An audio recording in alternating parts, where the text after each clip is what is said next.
Welcome to The Explainer, where we break down complex systems and give you clear, actionable insights.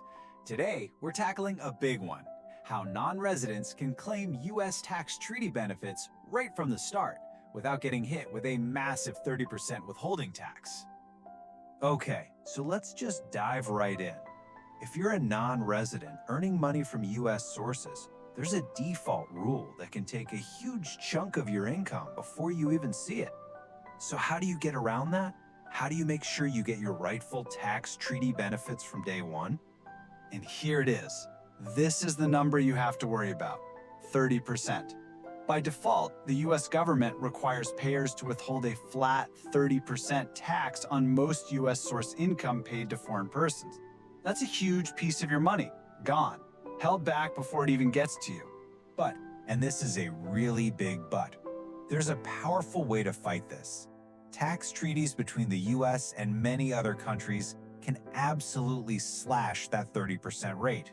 We're talking about bringing it down to 15%, 5%, or in some cases, all the way to zero. The only catch? You have to prove you're eligible for it. So how do you prove it? Well, the very first step is to certify that you are the beneficial owner of the income. Now, this is a critical term. It sounds fancy, but all it really means is that you are the person who ultimately owns and controls the money. You're not just a middleman holding it for somebody else. The tool you use for this certification is Form W-8-BEN.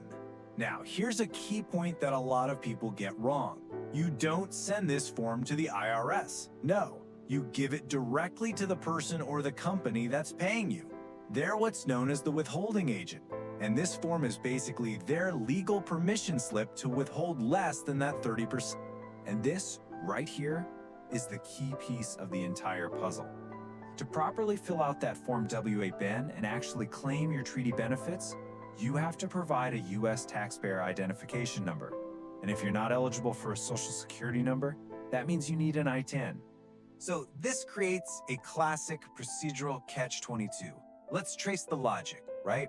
To stop the 30% withholding, you need an ITIN. But the standard way to get an ITIN is to attach the application, Form W-7, to a federal tax return, a tax return that you can only file after the tax year is over, long after that 30% has already been taken out.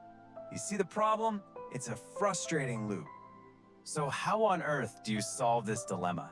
How can you possibly get the ITIN you need, when you need it, so you can claim your benefits from the start and stop your income from being withheld unnecessarily?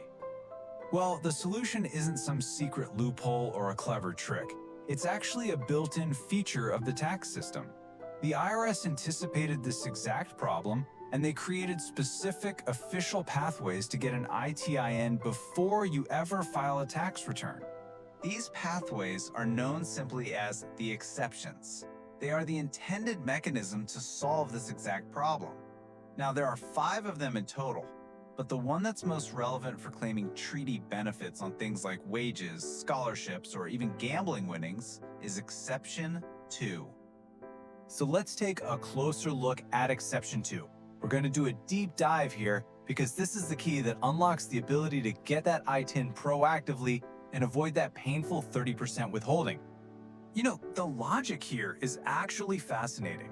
The IRS is essentially saying, look, if you can't give us a tax return yet, that's fine. Instead, just give us direct, verifiable proof of your income and your claim. And notice how it's tailored. For a scholarship, you provide the university's official letter. But for wages, you use a totally different form, Form 8233, and you back it up with your employment contract. The core principle is that the evidence has to directly match the income. This is an evidence-based system, not just a form-filling exercise. Now, for students and researchers, there's a particularly clever, non-obvious detail built right into the process.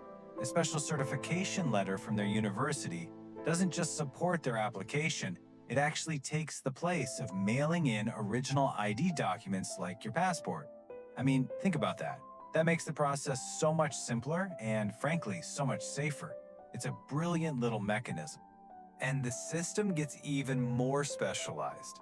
For gambling winnings, The IRS has authorized certain casino officials to act as acceptance agents. Just think about that for a second. The mechanism is so integrated that the entire ITIN application can be handled right there, on-site, by the casino. That's a highly practical, industry-specific solution. So what's the big picture here? What does this all mean?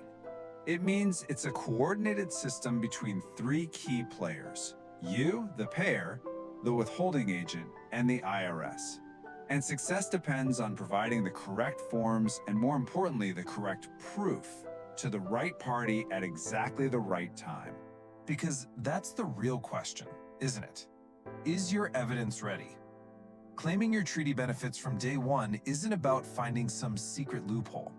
It's about understanding the intended mechanism, a system that was designed to work before a tax return ever gets filed. And it's based entirely on providing the right evidence to prove your eligibility up front. It's a system of proof, not just procedure.